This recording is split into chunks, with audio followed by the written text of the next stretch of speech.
Okay, hello everyone. So we're gonna do another edition of Shitlords Unite, and we're gonna do Good morning. yeah, and we have DDR Freak again with us today. So we thought about doing kind of the opposite of what we did last time. Instead of just looking back on the entire year, we're gonna do kind of a preview or looking or what we're looking forward to in 2018. And we have kind of three separate topics, and we're gonna start off with kind of what we want or are hoping for personally. Maybe you should start off with Dina Freak, since you're newlywed and kind of have whole life. I'm sorry, does this make me look married? Yeah. So what are your expectations for this year?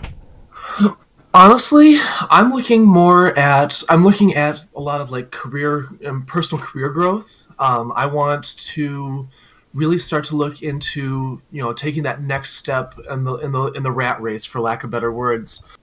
I've been in my current position for about 2.5 years now, and it's time to start looking for that next leap forward, that next step. And that's kind of what I'm looking for right now as my goal is to make that next transition. Okay. Yeah. What about you? I mean, I'm kind of in the same boat because I'm trying to finish my degree, my business degree. So I'm hoping for that this year. I'm actually gonna get the courses that I need to actually to do the bachelor. So Okay, I'm not actually far off getting it now. So nice. yeah, and so hopefully I can actually also get a somewhat of a stable job, because I basically only have a seasonal job outside of my of when I'm studying. So I hope maybe I can look for something that is actually somewhat stable as well, because the last two jobs I had, where they basically had to shut down, which was kind of unfortunate for me. You have some crazy luck, I tell you what. Yeah. First, like real stable job I had, or from I had a stable job before that, but the one I had, I wasn't really that bummed out, because the boss was really one would call an asshole. So I believe they call that in the business world. I believe they call that management-induced attrition. yeah.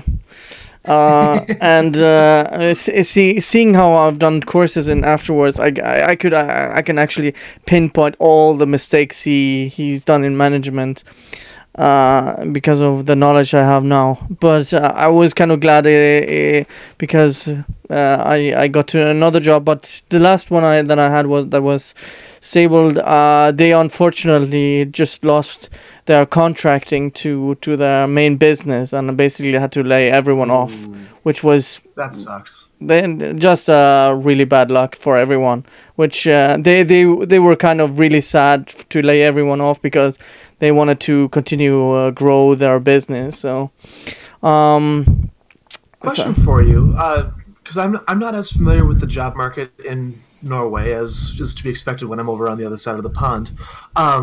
How easy or difficult is it to find a sustainable job with just a high school diploma, or do you need to have a bachelor's or higher to really have sustainable employment? I would say it's kind of the same as US and rest of Europe. The only thing is with Europe, oh, not Europe, sorry, Norway, is people are really scattered here. So, if you're like in rural areas, you don't really need an most of the jobs there don't have any education, but you can of course do one and get a really good job even in the very secluded areas, because there are always stuff like hydropower plants and things like that, or with salmon. I mean, you need education for marketing and all sorts of things like there. So but in the bigger cities, I mean, it's basically the same. It's just Norway is a small country with a small population, so it's kind of scattered. The place you can most likely get a job based on any education is basically the main capital city of Oslo, where most people live. So it is probably like the same in the US, but kind of Norway is kind of an interesting story because of the geography and yeah, and the small population. It's kind of scattered. That's the best way to put it. There was an interesting comment that I picked up when I was in university. I helped out with the distance learning department, and they would broadcast classes to a couple of different smaller community colleges in the state. There was a couple other businesses that had contracted out our university to provide like a Master's of Business Administration degree to their employees, stuff like that. But there was one business professor that I sat in on, and I remember this very vividly because it was so relevant at the time. The guy's name was John Goshner, and he was a great professor, a little eccentric here and there, but he had his head firmly attached to his shoulders. And during one of the lectures, because I was doing the IT support, for the video conferencing system, but I got to sit in on a bunch of free classes because why not? And during one of the lectures, one of the points that really stuck out to me was he was talking about what he called degree inflation, where 40 years ago in the 1970s, and he and his wife were just starting out. They had, a four bedroom, 2-bath house, a 2-car garage, a Ford Bronco in the driveway, and he had it was his parents that had that, I should say. And his dad had a high school degree, and so did his mom. And Dad worked in the factory. Mom worked. Mom didn't even have to work because she stayed at home and tended to the kids. Now they have about the same standard of living, same number of cars. He's got a doctorate and his wife has a master's. And a comparable standard of living across the board, and it was an interesting point that he raised because it was basically he is right. I mean, without a bachelor's, you're looking at flipping burgers at McDonald's and retail, and if you're lucky, you might find an apprenticeship with a skilled trade, assuming you're under the age of 23, and you'll make that a career for the rest of your life. In which case, then you'll do pretty well. And there are outliers here and there. There's like a window manufacturer that pays actually very well for requiring a diploma or GED, a graduation equivalent diploma, or whatever it is. But yeah, like aside from a few exceptions, there's really not a whole lot available to you without higher education after high school. Huh. That is interesting. Unless you go into the skilled trades like welding, machining, manufacturing, in which case then it's an apprenticeship and then into a high skill job. But but then that's a career for the rest of your life and unionized and very cushy. But you're basically stuck in that for the rest of your life. Huh. Well, that might be kind of the biggest difference on. Because the social mobility here is actually quite. I mean, you can go quite high up even without any education. You can because even without any education, you can do startups subsidized by the government and things like that, and actually get to become a millionaire that way. So I mean. Innovation is pretty much very highly thought of in the country. So they actually give you like stipends and small loans that are very cheap to get new business ideas and things like that. So. And there are always exceptions to the rule here in the States as well. Bill Gates dropped out of college to found Microsoft, and look at him now. I mean. Yeah. I mean, there will always be that exception to the rule, but for the most part, I mean, you can't go into it expecting to be the exception. You have to. I mean, it's a wing and a prayer and a Hail Mary pass. That is interesting because I thought it was it was easier to go move so in the social ladder or in the hierarchy, so to speak, in the U.S. So that's actually an interesting insight. I had a Well, you can jump around between the business fields. Like you can jump from an IT to a sales, or if you want to get if you want to train into spec into a different field within a business. A lot of times they're willing to train you. You know, if you've been with a company for 2-3 years and you say, "Hey, I've been here for a while. I want to learn something new. I want to bring more value to the organization. I want to learn about XYZ." A lot of times the company will pay for the training to help get you to that point. Case in point, I actually, my employer actually paid for an IT certification for me that would help me be more marketable for moving into another position within my company. You know, granted within IT, but it's a certification that could get my foot in the door for another part of IT. that's actually if I'm just looking at it from the outside in, that's a good trait of a leader actually. And the trick is to find companies that like to promote from within. And the company that I'm with definitely likes to do that. They'll do a lot more. It's also cheaper for the company. Yeah, exactly. Just something something that I had a conversation with someone who was actually at UC Berkeley this last fall, and said it was really different with because he does economics or the business does a bachelor with me, and he said he was really surprised how easy it was in UC Berkeley going there. I saw that it was in your Discord channel. Yeah, I saw that. Yeah, and just going into depth with that, he basically, for those who don't know, he was there for believe for 4 or 5 months, I think, and about one semester sounds like. Yeah. So yeah, and he didn't go to any classes, and basically got two or three A's and one B. He didn't even read for the exams. And for one of the like, I'm not discrediting him or anything, but he's not the Bill Gates of the world. He's a regular smart guy, and reasonably intelligent, not a super genius, but not an idiot either. Yeah, exactly.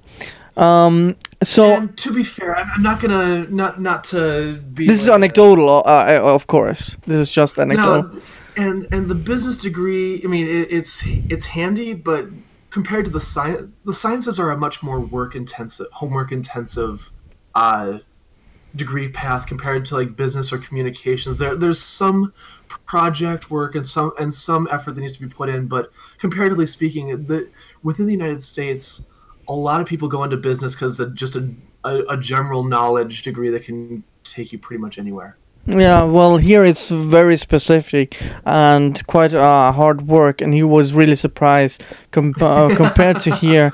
And one of the classes wasn't even business; it was sociology, and the professor just laid off all the theories as truth instead of proving. And he was like, "What the hell is going on? I'm here for business." That was probably part of what we call the generals, which is you'll have to take classes outside of your major as part to get you a quote unquote well-rounded education. Which will include math. It'll include some writing and usually an art class or two, and just general knowledge type. And it'll be 100 level classes. It'll be entry level sort of things. That said, some of the ones that I took were actually pretty fascinating. Like I took a psychology class. Well, that would be more interesting and useful. But here, there are basically no wasted courses. So, the last semester I had HR, business organization, third year in depth specialization, and what was the last one? And also innovation in businesses. So Interesting. yeah, and through all of my the years I had with business, there are no like all round courses. I mean, you could probably pick if I was gonna do something in particular. I know there's an English course, but that's about it. Otherwise, Yeah. it's all marketing or anything related to business, HR, mathematics, anything like that. So, But very, very closely tied to the degree, and not like a general education sort of thing. yeah. Interesting. Huh.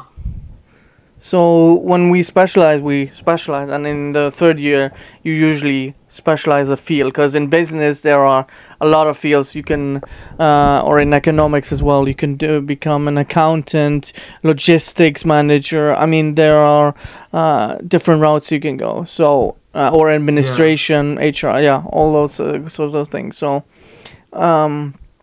that's probably the biggest. So that's kind of an anecdote I got this week. So, do we want to move on to the next topic? Let's. I was gonna say that's. I think we've covered the personal life pretty well. I think the politics is probably the next. Yeah, kind of a segue regarding the universities. So yeah, what are our thoughts regarding politics and on regional, local, global? I mean, national scale, whatever. I mean, if I'm gonna start out with my like regional stuff. I mean, last year the Conservatives won here, and I mean, they're gonna continue with their stuff with strict immigration policies, and I mean, Norway doesn't really have that many issues to be honest. So whoever it is in government, there might be small differences. They're all basically on the like center left side or center right. I mean, there's not really that many issues. They're not super conservative. They're not pulling a Margaret Thatcher or anything like that. No, I mean we have one Christian party. They're probably most conservative, but they're still in the center on so many other issues. Like they're pro-life and pro-family.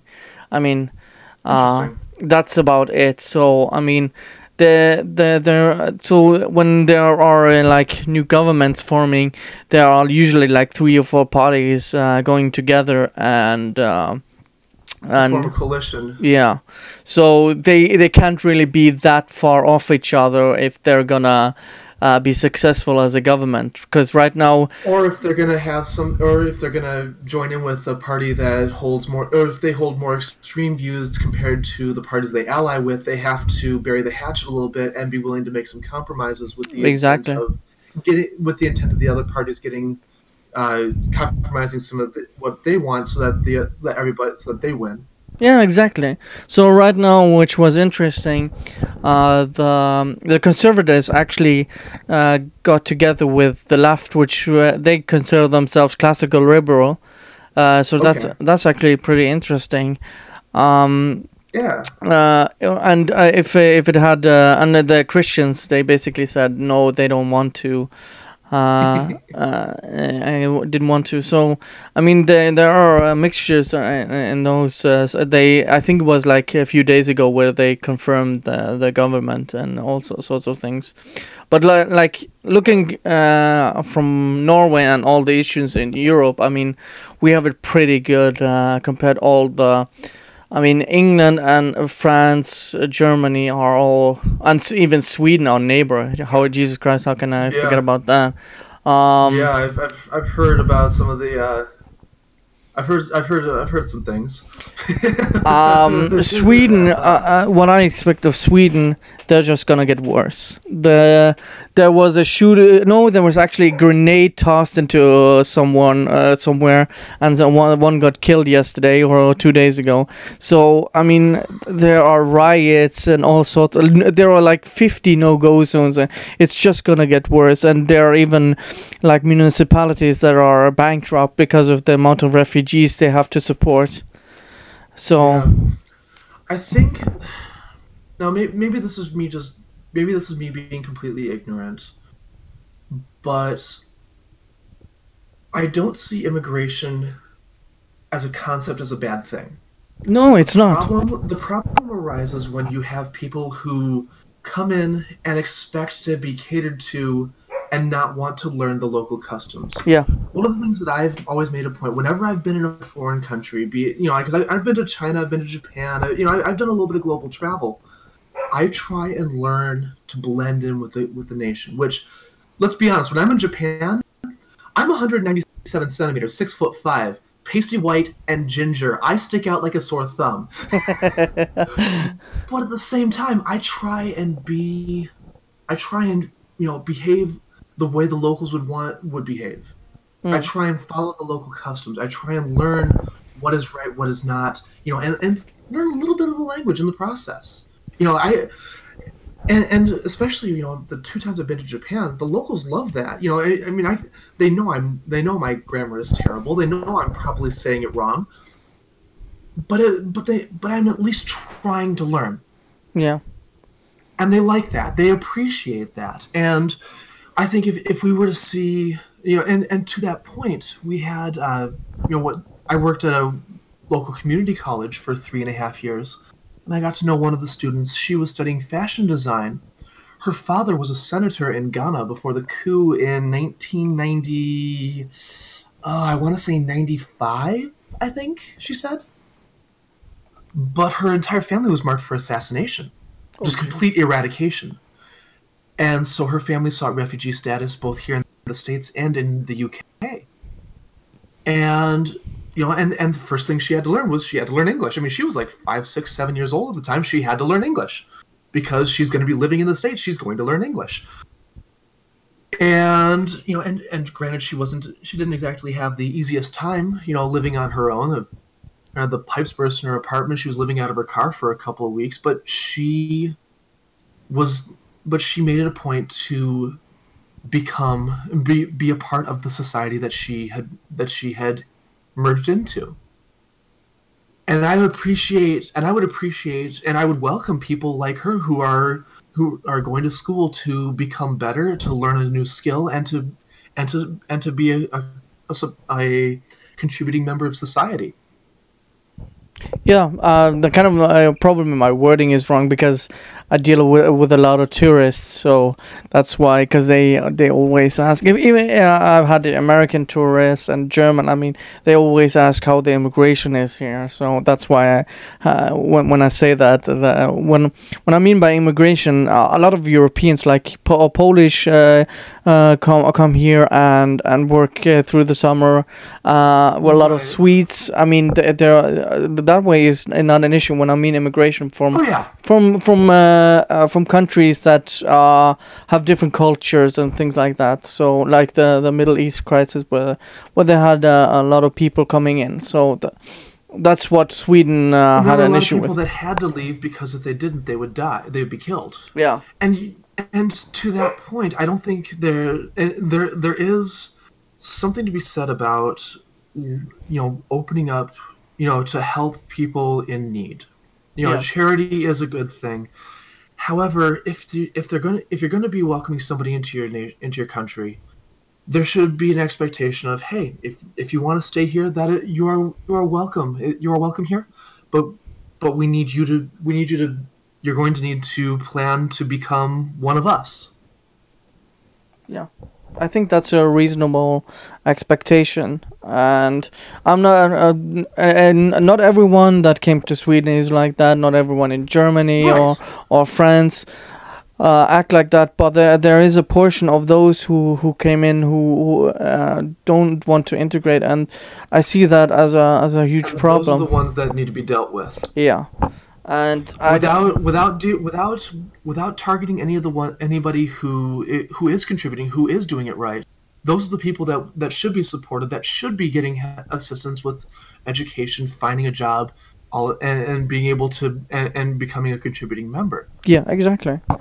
And unfortunately, from the crime statistics that I saw from I think it was from last year, where there were a quarter of those who came in during 1 year, they committed crime during that time of stay. So that's a huge problem, and there were a million of those who were let in. So if Yeah, be that's a charitable. significant. But I saw an interesting video where the best way to actually help those people is not to let everyone in, but to help them where they are, so they can build up their country and actually make a community and a society where they can thrive in, instead of having to go to a different culture and being on a warpath and having to integrate to a society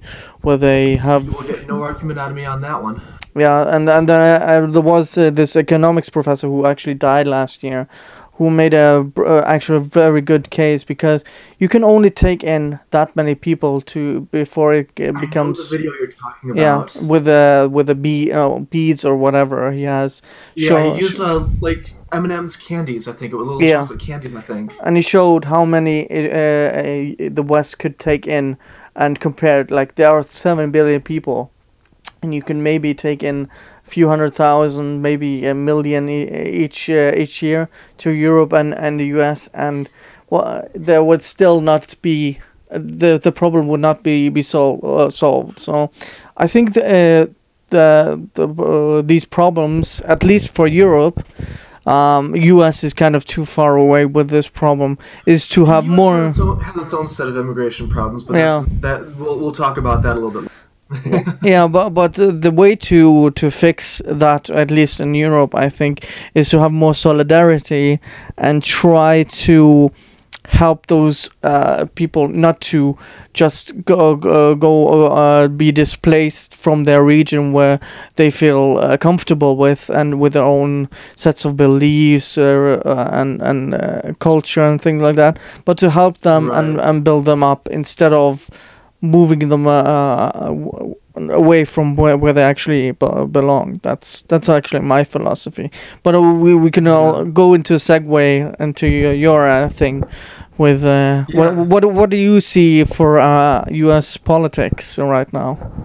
For American politics, I think it's going to have to get worse before it gets better. Unfortunately, too many people are unwilling to communicate and talk and have a reasonable discourse, and I feel like that is preventing us from being able to really get to the big issues. Um, I think, well, and one of the and to that point, I actually David Pacman. I don't know if you remember him. He has his own online Yeah, I political know who it talk is. show. Yeah, I first started following him as a result of Gamergate and everything. When he interviewed, it was Jenny Barrage and Brianna Wu and a couple others. And what I appreciated about him was that he did not play softball with anyone. He did not play favorites, and he made it a point to be impartial. He made it a point to be fair, which I appreciated out of him. He's a little bit more left leaning than I am, and I'm reasonably left leaning, but also very libertarian as well, which is kind of weird. Yeah, but Um, that's me as well. I mean, I would probably be considered classical or liberal. So yeah, and what's interesting is I've started following him on Steemit, and he's actually making a point to jump completely over there because of the demonetization of the adpocalypse with YouTube. He's uploading to YouTube, and he's pulling cryptocurrency in from his blog posts and his videos, and he doesn't have to worry about advertisers, which is kind of cool. But I'm getting off topic here. He posted a thing just was it yesterday, 2 days ago, 3 days ago, something like that, about how Donald Trump using the America First slogan is racist because that phrase came about during World War II by some of the more isolationist members of society not wanting to get involved in in the Second World War, but then was co-opted by the Ku Klux Klan, which is a very well-known white supremacist group. I'm sure you've probably heard stories about the Klan. Oh yeah, oh yeah. Yeah. Well, and raised an interesting point to him that basically said, I dislike the Cheeto in chief as much as a lot of people, but at the same time, we are this use of that's racist, that's sexist, that's for pretty much for all of these admittedly minor infractions, dilutes the overall point and makes it more difficult to actually nail the ne'er-do-wells for the serious issues. And to prove that point, I said, if you want to really get down to it, any gamer that's played Legend of Zelda is a member of the Klan, because the Triforce is a recognized hate symbol that's used by the Ku Klux Klan. Oh, I didn't know that. And same for alpine skiers. Fisher Skis uses that same Triforce emblem as their company logo. Guess we got a bunch of white supremacists on the slopes. But what do you think? Well, snow is white, so I mean. I see what you did there. But to that point, we've been so quick to throw that's racist, that's sexist, you're a bad person, you're associating with these evil people, that the words are starting to lose their meaning. And when the actual racists and the actual Nazis show up, we've heard it so many times about the people who aren't. It's basically the boy who cried wolf all over again. Yeah, I'm just looking from the outside and into U.S. politics. I mean, we have the political spats, even though they're not on such a wide amounts of issues. I mean, the divisive nature regarding language and just politics in general. I think people are so in their camps, whether it's the alt-right, whether it's the Antifa, anarcho-communist, SJWs, whatever you want to call the extreme left and the extreme right. Even when I hear to their talking points, they're actually agreeing on quite a lot of topics, but they're basically out on the street punching each other. And I think it would benefit everyone. I mean, who was it? The guy in the Gigolo commercial. No, the movie. The guy Gigolo. The small guy. Oh, yeah. I know who you're talking about. Rob Schneider. Yeah, Rob Schneider, yeah. He actually made a very, very good tweet about this. Instead of, I'm paraphrasing it, I think, instead of going on the internet tweeting all this stuff, go and talk to your neighbor. And I remember that. That's how you actually solve things. You should go and discuss instead of just bashing each other. I mean, we talked about the UC Berkeley stuff, where this entire fall people were basically acting like Captain America with the whole base stickman thing and bashing each other over the head with American Captain America shields and like sticks. I mean, Jesus Christ. It's become so bad that people are just they resort to violence instead of listening to reasonable discussions, and I don't know whether it's that right there is the real problem. We're not talking, and we're resorting to violence without letting ourselves really get to understand the other person, and that in and of it, that right there is the biggest issue. I mean, my family is very, very politically active. My mom, on my mom's side of the family alone, her uncle worked for former Wisconsin Governor Tommy Thompson, which anyone who is familiar with Midwest American politics, Tommy was outspoken, but he was a very popular governor in the 80s and 90s, or 70s and 80s, I should say. And on that same side of the family, her sister's, it was the brother of her husband, so brother-in-law basically. You get the idea. Yeah. Worked on John Kerry's presidential campaign in 2000. The exact very opposite party, and we have everything in between. As a family, we cannot talk politics because it gets too heated. We get along, and it's basically the patriarch had to basically put his foot down and say, you all are different. You all have your own opinions. Respect one another and shut up. That's basically what it boiled down to. Cool. Because when compared to I disagree with my mother and my stepfather all the time regarding politics. I'm basically saying, and just of course, you're a goddamn retard or something like that. Yeah.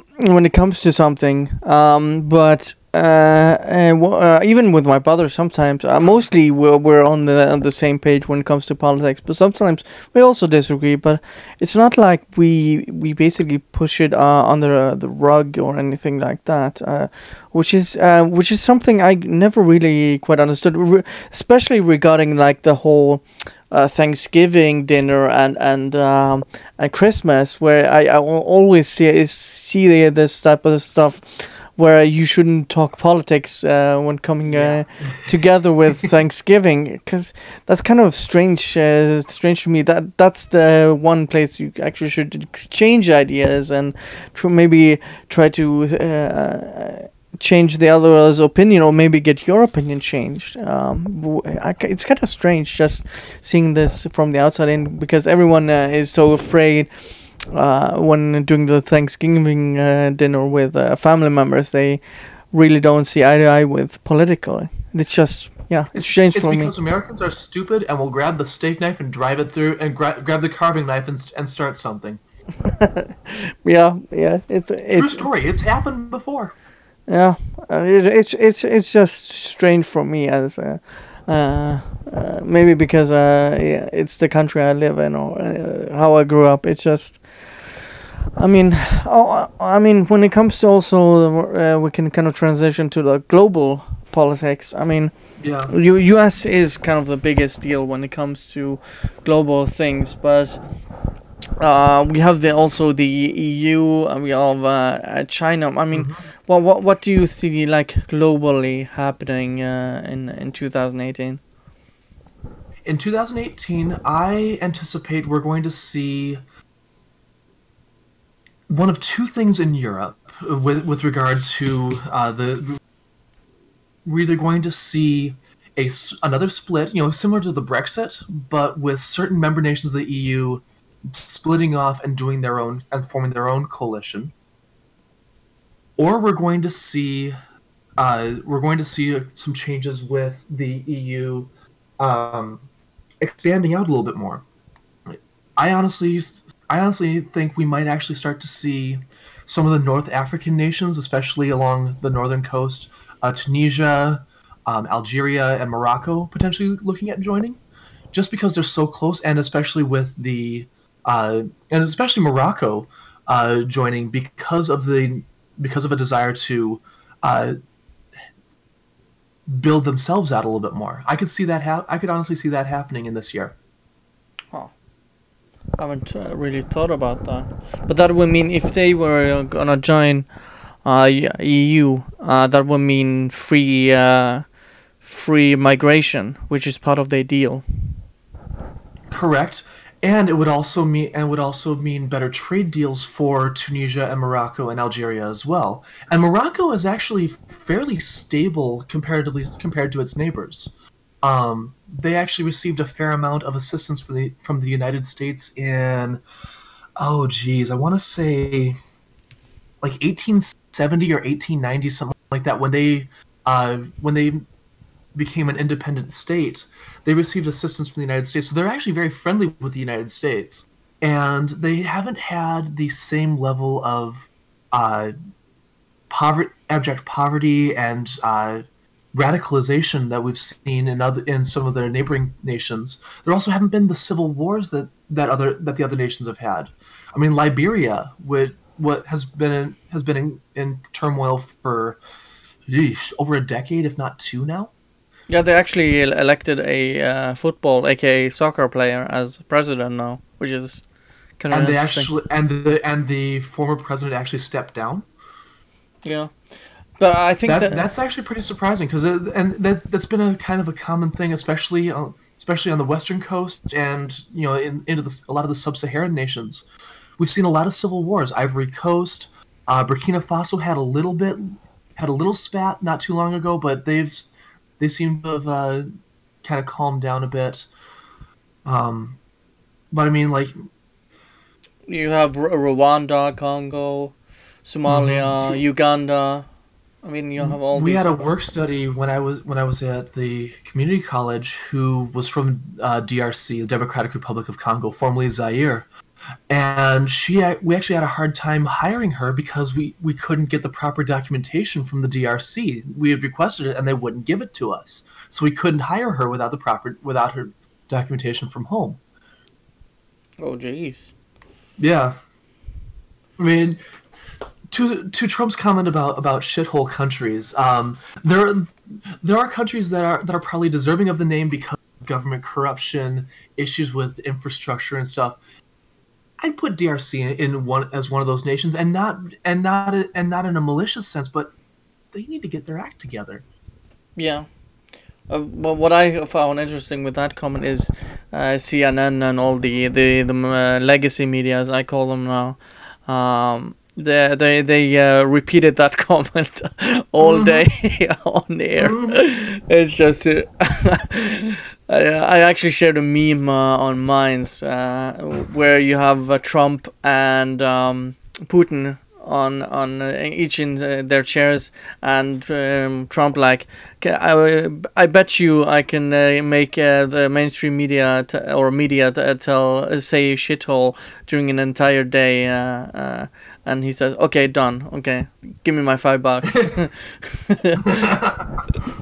So I mean that was like a 3D chess move, I think.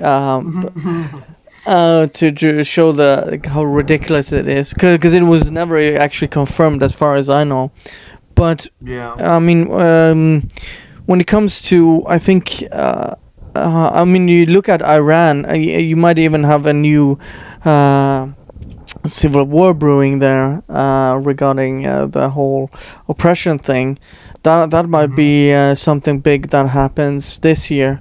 I mean, we did have all the riots and civil wars a few years ago, like the what was it, Arab Spring or whatever it was called. Yes, in Egypt and Tunisia and Libya and a couple others. Yeah. Yeah, so there might be. That was 2012, I think. Yeah, it was during Obama. So yeah, it was. Yeah. So there might be something there. And when it comes to, I mean.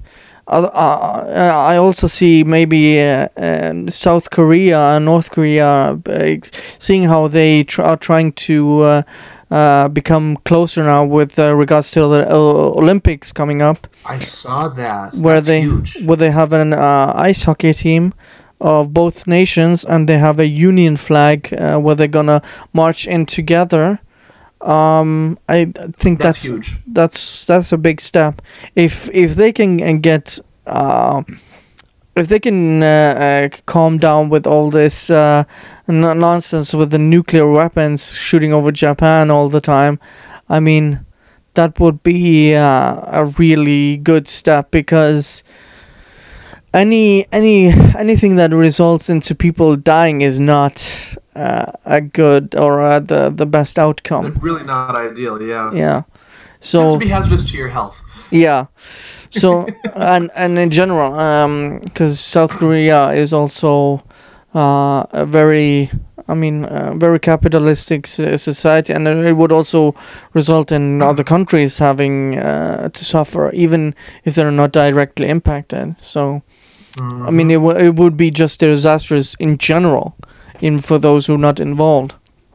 If there was to be a war there, anytime there's a peaceful solution and that benefits both sides, I think it's a good thing, because war is costly, bloody, and rarely beneficial to anyone. So that's where you covered Europe, US, I mean, I don't think anything positive is gonna come in Venezuela, in South America. I think it's just gonna get worse there. For now, yeah. Yeah. For now, yeah. It's telling when World of Warcraft gold is worth more than the Venezuelan bolivar. Yeah. And I maybe I saw something regarding Brazil. There was some. I think the president had to step down because of corruption last year. I haven't heard really much from after that, but hopefully that gets resolved, because there is a lot of corruption in South America, unfortunately. Brazil elected a circus clown in 2010 under the campaign slogan "Because it cannot get any worse." Oh my god. Oh, yeah. I'm serious. I mean, we laugh about it, but that's just how bad it was down there. I mean, like Dominican Republic, they have a presidential election every year. Oh god. Yeah. Okay, and a lot of times when the new president comes in, the first thing he does is he'll undo everything the prior president did, like almost without fail. Of course, they also have a party called El Pollo, the chicken. Well, I had a family friend who traveled there with his wife, and they could basically just stay at the tourist locations, because outside of that they would basically be robbed. Yeah, there's a lot of parts of Dominican Republic that are not very safe to be in. That said, compared to Haiti, at least Dominican Republic has done a lot right, especially compared to their neighbor on the other side of the island. There's still a lot of abject poverty, but at least they've got something resembling infrastructure, and something resembling a decent society. Like I was there when I was 17, and we were wandering around Santo Domingo, and we actually spent a little time in downtown. You know, they had this shopping arcade, like a promenade sort of thing. We got to spend a day, you know, wandering around and do whatever we wanted. Interesting. I think that covers basically everything. Do you agree? I think so too. Yeah. Yeah, I think we've beaten the politics to death.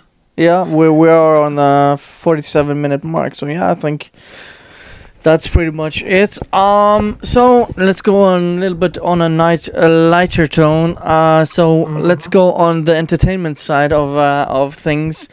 Which one do you want to? Do you want to start out with the sports side? Let's start with the sports, because I mean we've got something big going down here in Minnesota.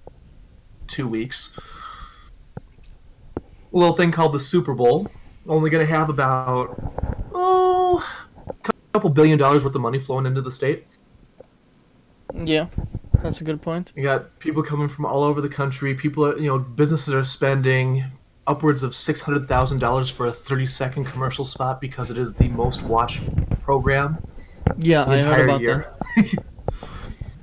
I heard it. Nice part about the Super Bowl is even if you don't care about American football, the commercials are hilarious all the time. Because they spend a lot of money and thought into those commercials. So they are the most entertaining ads you will see all year. Yeah, I still remember that Volkswagen Darth Vader commercial. Yes, that was. And the best part about that was to fulfill a Make-A-Wish Foundation kid's wish. Yeah, yeah. I mean, that kid was undergoing chemo at the time that they shot that video. huh, Or no, they had just finished chemo, I should say. huh. Well, it was kind of a cute commercial. Because Yeah, it was. that type of stuff you don't actually see. I think it will also humanize companies more if they did more of that type of stuff regularly. Definitely. I'm not a big NFL fan. I mean, but I always look at it just at the spectacle. But it's in the middle of the night for me, so I never actually watch Yeah, it. a little difficult for you, but yeah. No, looking forward to today because the Minnesota Vikings. Not only are we hosting, but if they can make it to the Super Bowl, they will be the first team in 52 years to be hosting and playing in the Super Bowl at the same time. Well, let's hope that happens. That will be cool. And the Vikings have been to the Super Bowl 4 times total, and the last time was before I was even born. Oh, jeez. No, I'm sorry, 2 times. Super Bowl 4, back before they even called it the Super Bowl. And then they had another one in like the late 60s, early 70s, I want to say. Something like that. So, I mean, it's been forever. Well, that will be. We've actually got a good team this year, and I'm very much looking forward to seeing another great game tonight because we're going for the and there's two different divisions in the NFL. You've got the NFC and you got the AFC. And those are the two football conferences. We are playing the Philadelphia Eagles for the NFC Championship. So the winner of the NFC Championship and the winner of the AFC Championship go to the Super Bowl. Okay. Kind of like the NBA playoffs. Yeah, so basically we're at the top 4 right now. Well, that's not too bad. That's not bad at all, yeah. But yeah, so it's gonna be quite the game too, because Philly is a very good team. They've got a solid quarterback. They've got a decent running team. They've got a solid defense. Actually, everybody in the top 4 has some of the best defenses in the league right now, which is insane. And also some of the best offenses in the league, so it all evens out. Yeah. My brother follows all of that, so sometimes I hear stuff he talks about. So. Okay. Well, there's also the Olympics coming up, where Norway always does go well. You guys do tend to do pretty well especially with the Winter Olympics. Big surprise there. Honestly, here in the States, I don't get as into the Olympics because they focus on a couple of events that I really don't care about at all. And it doesn't matter if it's the Summer Olympics or the Winter Olympics. Unless you've got like a super expensive cable package and you can watch it live, you're never gonna see the actual interesting events. Summer Olympics is always the track and field and the gymnastics, and if you're lucky, you'll see some of the Greco-Roman wrestling. If you're lucky, if there's a big name in there, you'll get some of the volleyball, but again, that's about it. That's a shame. With the Winter Olympics, it's the figure skating, the alpine skiing. Now they're including the snowboard cross, which I guess whatever. You'll get the snowboard half pipe, and everything else is nobody cares about. I want to see like the decathlon or the ski shooting. Yeah, biathlon. The biathlon. I want to see the biathlon. I want to see some of the other sports. Americans really don't get to see all of the sports that happen, which is kind of a shame. Yeah, I mean, well, because Norwegians actually follow and are good in those sports. I mean, skiing half of the country watch those events, and basically everything from the Winter Olympics is shown unless they like clash with other like events which are going simultaneously. They try to either stream them online on their services or whatever. But yeah, they basically show everything here. I don't know about other countries, but I know in Germany they show a lot of the Winter Olympics when they're going on, which is kind of a shame if when you don't get to see that type of stuff. Because I think if people got to see actually the skiing and other sports, it would actually gain some interest, and maybe people would start doing that in the U.S. Well, and Minnesota has turned out more Olympic skiers than any other state in the country. I'm not surprised. And most of them got their start at a tiny little bump tiny little molehill called Buck Hill that's over in Burnsville, Minnesota. It's south of Minneapolis. Small area, not a whole lot going, not a whole lot of runs, not very high elevation, but we're so used to skiing in the really shitty conditions. We get out to Vail, Colorado, and Park City, and you go out to the Keys, and it's all this powder and good conditions. We're like, I can work with this. Yeah. There's a whole wall in the chalet at Buck Hill of photos of some of the big name Olympic skiers. I know Lindsey Vonn got her start at Buck Hill, and there's a couple pictures of her when she's like 8 or 9 years old. Big toothy grin. It's just adorable. Interesting. Yeah, well, it's not that surprising because Minnesota has a lot of Norwegian descendants, so it's not really surprising that a lot of skiers come from there. Yeah. I mean, well, we also have another big event with the World Cup. I don't know how Americans watch. Well, you're not even qualified for that one this year, are you? We're not qualified. Honestly, I don't follow UEFA or FIFA or any of the other football organizations nearly as closely as other people do. But there is actually a pretty solid following for. We call it soccer, but yeah, football, soccer. There's actually a pretty solid following here in the United States. Minnesota Minnesota's Minnesota United Football Club just got added to the MLS, the Major League Soccer league. So we actually finally got back to the actual big time, at least locally. And there's quite a few other football clubs that actually call themselves football clubs here in the States as well. Well, you aren't Seattle the big names? Yeah, Seattle's got a very good one. And I thought Colorado had a solid one as well. Well, you also have the LA Galaxy and the New York Red Bulls.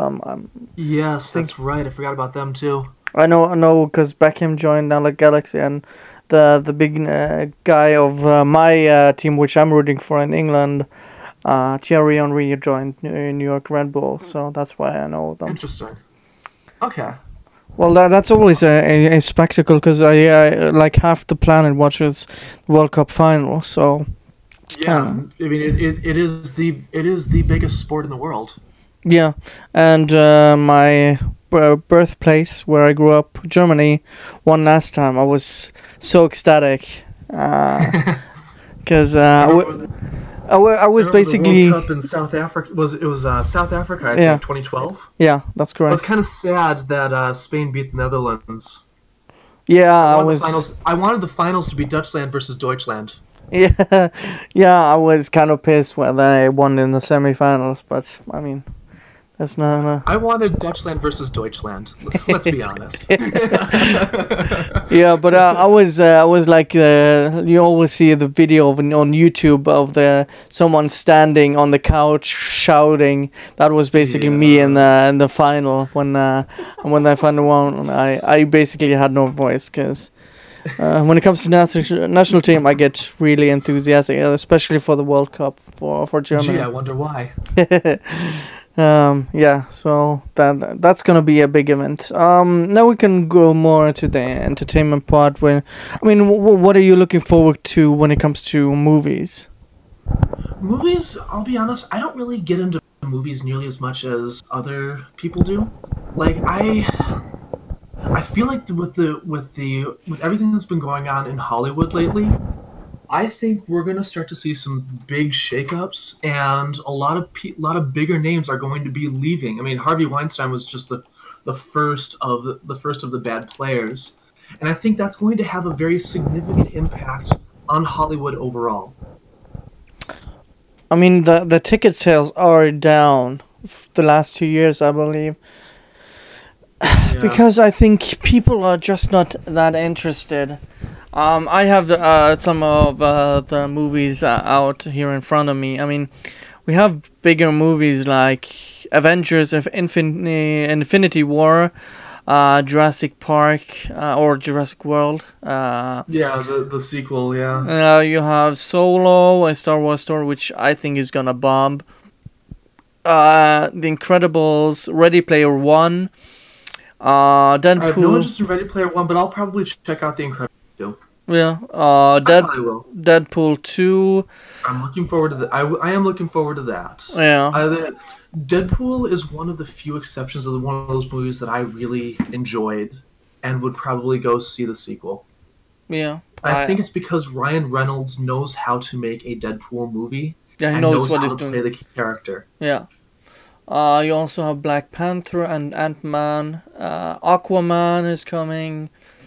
My wife is really excited for Aquaman. Yeah, of course, because of Jason Momoa. Yep. Venom. I'm not sure what the story. I haven't seen any trailers for that, so hopefully that's It'll be good. interesting to see what they do with that one. Tom Hardy. So I mean, it could be good. Okay, so they actually got somebody who looks like Eddie Brock. Okay, all right. Now, can Tom Hardy pull off the inferiority complex?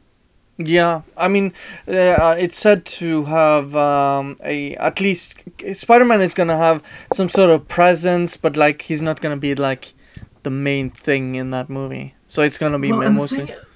the thing about Venom, and this is coming from somebody who doesn't follow comics super closely, but I've learned a thing or three, and I watched the '90s cartoon as a kid, growing up, and Venom was a pretty big part in that. Yeah, I remember. Eddie Brock has always been that muscular guy, like that macho alpha Chad, but with a massive inferiority complex.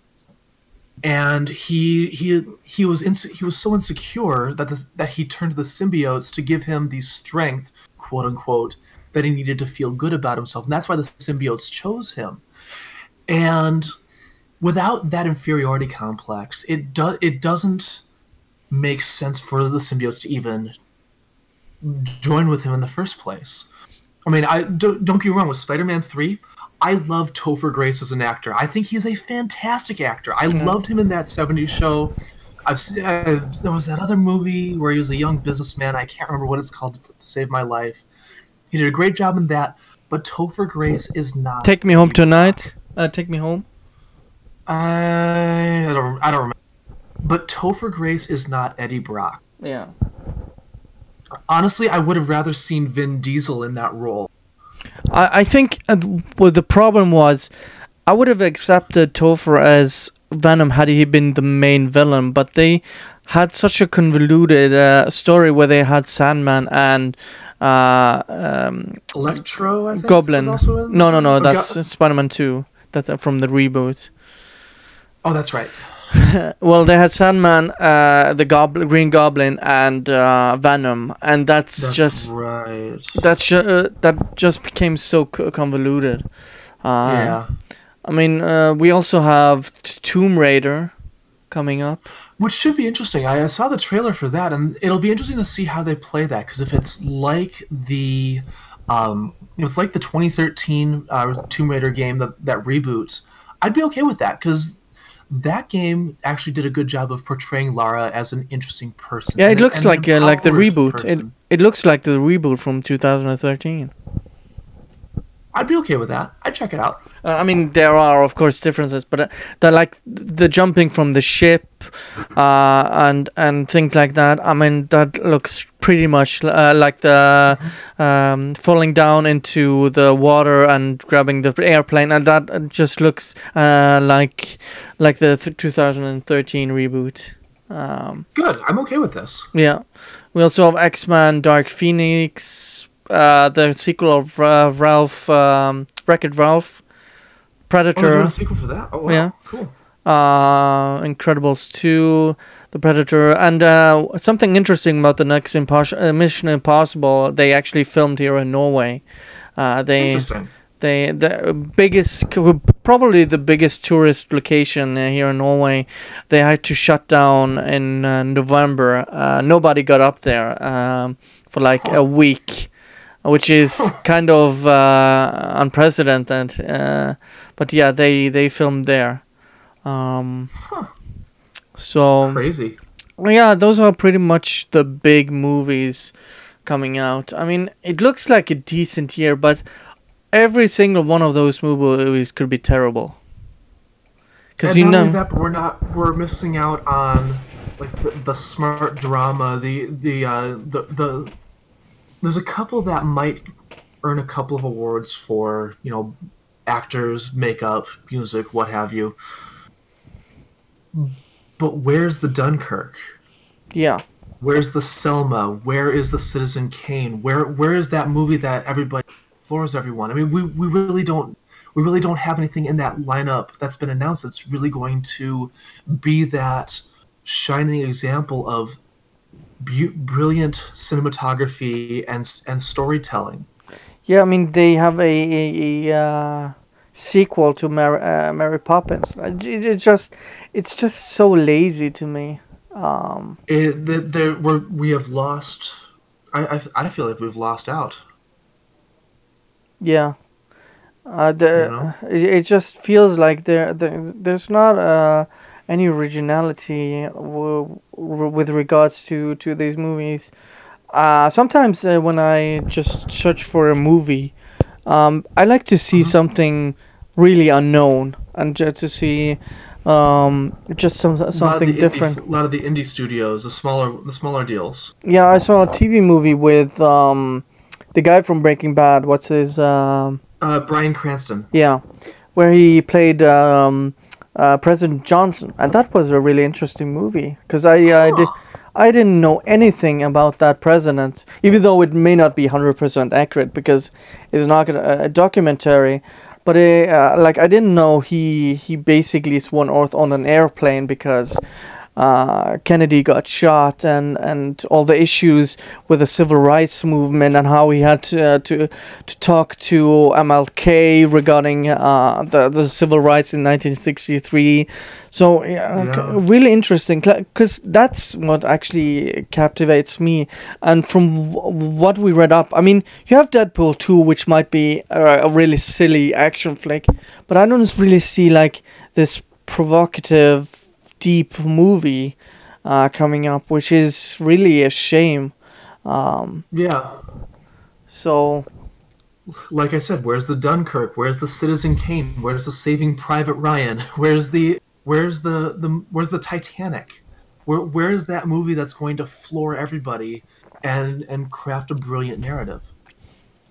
yeah, and I think that's kind of the issue here.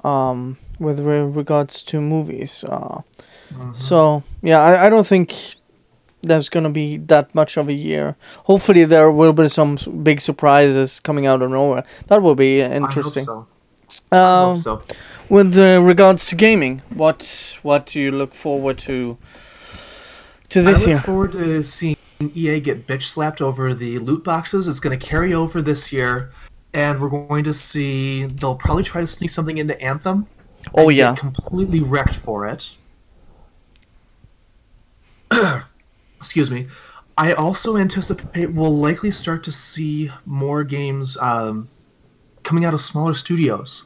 Yeah. Cuphead set a very, very loud and very valid precedent. And these smaller studios should get a second look because sometimes they can make something amazing. And it showed that single players games still can be sold. Like, it's a bitch slap to EA, just like Hellblade. Platinum and in 2 weeks. Yeah. Platinum in 2 weeks. You cannot argue with that. I mean, the numbers make a good, and you tell people about it. You get the right marketing behind a solid, simple game. I mean, it was what, $20? Yeah, 20. And they made a killing. I mean, and they didn't need a huge budget. I mean, granted, they had to they had to sell the farm to do it, but it paid off. Well, they took a loan on them, basically mortgaged. Yeah. But yeah, I see more smaller studios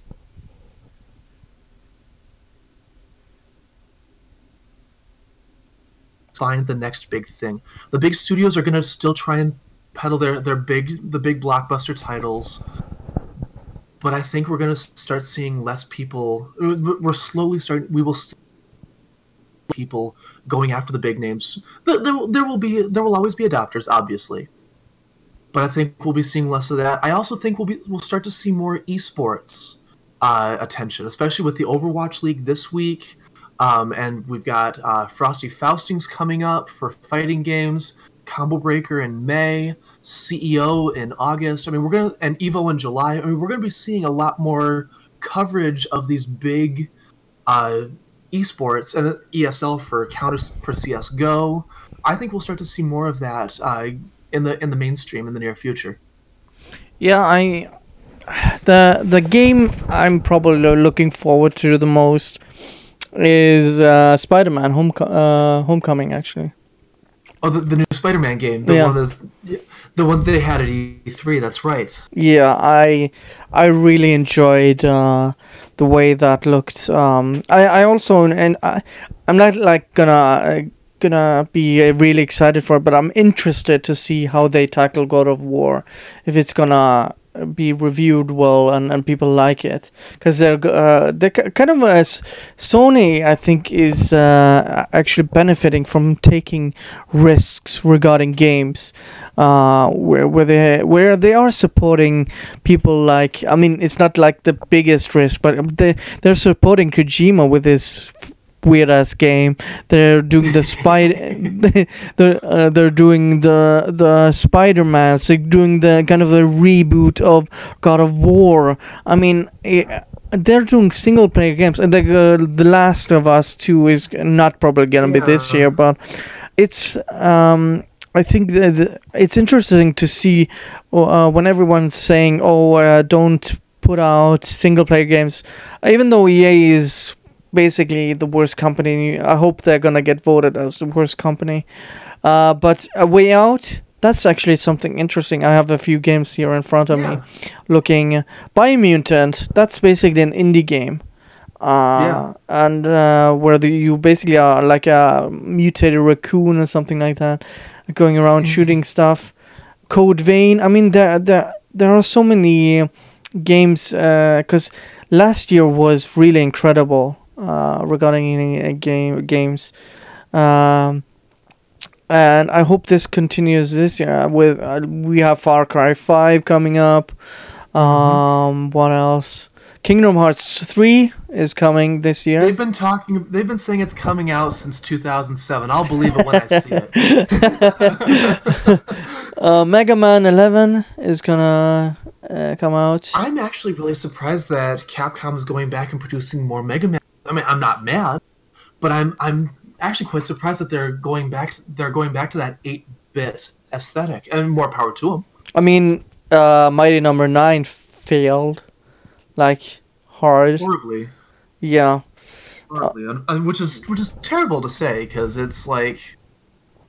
Yeah, but with regarding all the controversy around that game, it's not really surprising. It's not surprising, but it is disheartening. Yeah, of course.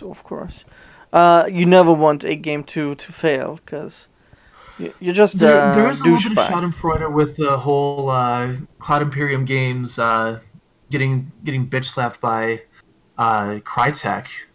Apparently, the motion to dismiss was met with a very interesting response that basically is basically saying, yeah, they're just trying to delay. Their response is completely irrelevant to the course at hand, and strike that motion to dismiss. I want my set. I crave the law. I'm gonna go full Shylock on these guys.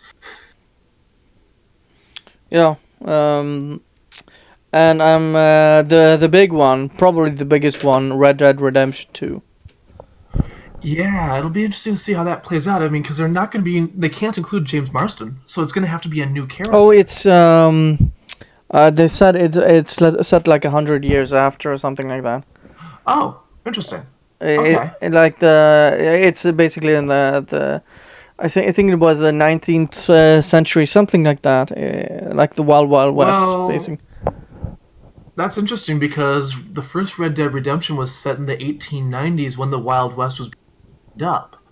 Oh, okay. Well, I think they said like the 19 no, sorry, not the 1890s. I have to say, Yeah. let's see, what does it say? Yeah, because if it's 100 years in the future, if it's set 100 years in the future, it'd basically be like, Oh, I thought it was earlier. Yeah, but they said it's a different protagonist. But if it's, okay, all right, I'm that not makes sure. sense. Probably in the same time period then. If it was 1890. Okay. Okay. And we have Shenmue 3. Which that's huge because I know the creator was planning on doing 7 games. Yeah, they also Was the crowdfunded initial plan. the remake or whatever it was. Legit. That's awesome. I actually have both of the first two. I actually have the first two. I got the first one on Dreamcast and the second one on the original Xbox. I really should go through and play those. Actually, Yeah. I really should. Just looking. Nino Kuni 2. But otherwise, there's not that many games that are really set down give it a this year. little bit of time. Give it a little bit of time. We'll start to see more. Honestly, I'm looking forward to seeing what they do with Crackdown 3. Yeah. I've been waiting for it since the Xbone launched. The first game was a blast. The second one was rather, but it sounds like they're going back to what made the first game amazing, which is good because the first game was just a ton of fun on the 360. Yeah, I think It's not very expensive. The online servers are still active. You could still jump in and find people to go run around the city and play with. It's fun. It's good. I would say it is worth going out and picking it up because it is fun.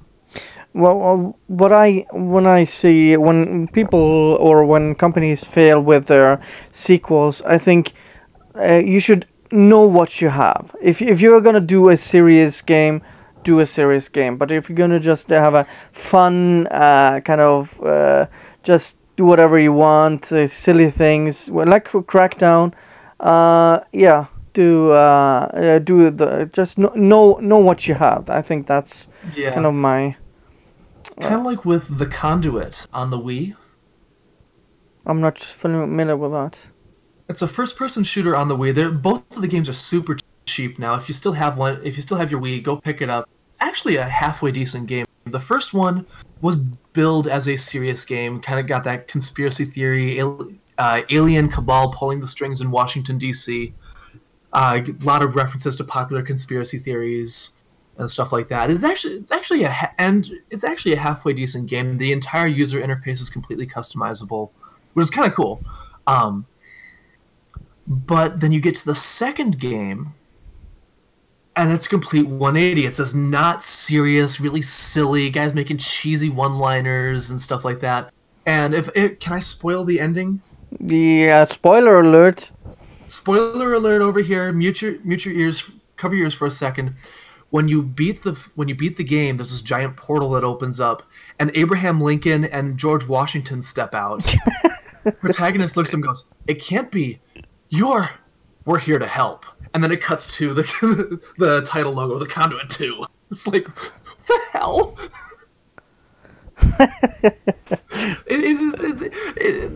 Just to prove just how ridiculous the game is, you know? Yeah. yeah. But I mean, and it's fun though. That's the point. Is that it's an interesting game. It's fun. It's not, but and both of them were actually really well done. But they each take their own approach to it.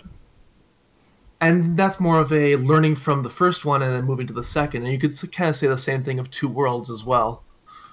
Yeah, and I mean, just know what you have when you're developing something. Instead of having like the Ludo narrative dissonance when you're playing the game, like suddenly it's silly and then it's super serious, or just be consistent when. Or you try to be serious and fail miserably, so you go, let's just go silly and have fun with it, and they got a winner. Yeah, that is also. I think that's what they did with Saints Row, basically. Yeah, that's a good point. The first Saints Row was kind of serious, and then they went into the silly territory with the second one. and then they just went ape shit with the third and fourth. Like, I still say Saints Row 3 is one of my favorites. oh, it's super fun. It's super fun. I pull that out every now and again just because I want to hear murder time, fun time. Yeah, and the funny is, I don't think I've laughed that well in a game for quite some time. Was when I was basically disguised as a main boss going into the enemy base and like trying to act like that was a hilarious mission.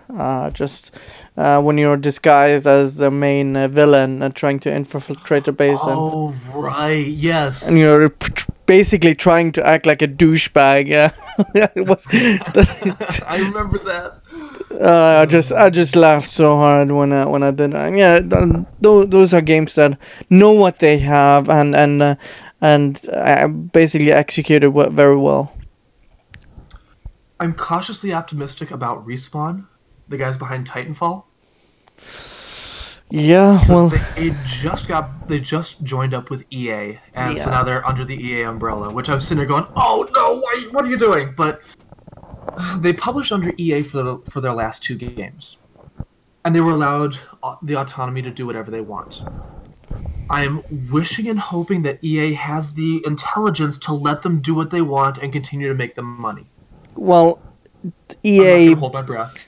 EA botched their last release with Titanfall, releasing it between Call of Duty and Battlefield 1. It was a great game though, and it still sold very well. Yeah, but it could have sold more had they known that selling or publishing this game and releasing it between those 2 games is fucking retarded. Sorry the language, but it's stupid. No, I agree with you on that. I mean, EA did jack shit for marketing Shadows of the Damned. I mean, they published it for Suda 51, but they didn't do anything for marketing it. Yeah. Still, and to its detriment, I would say, because it's a fantastic game. I love it. Yeah. Yeah, I think we've covered everything now. Otherwise, we're gonna just ramble on. Anything you wanna close out with? Yeah, just follow me on just give me a follow on Smashcast, Steemit, Twitter, all the fun stuff. I'll get the links for you, post on there.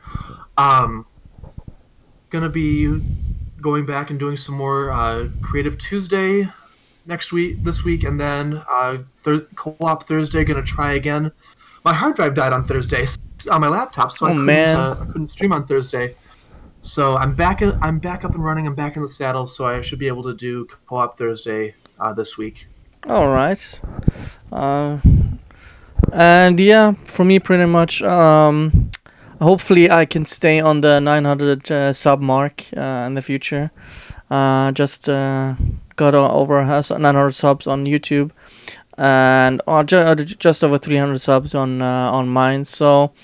Yeah, I'm gonna get this guy onto Steam it eventually. So yeah, join me. So thanks everyone for watching, and see you guys next time. Bye. Bye.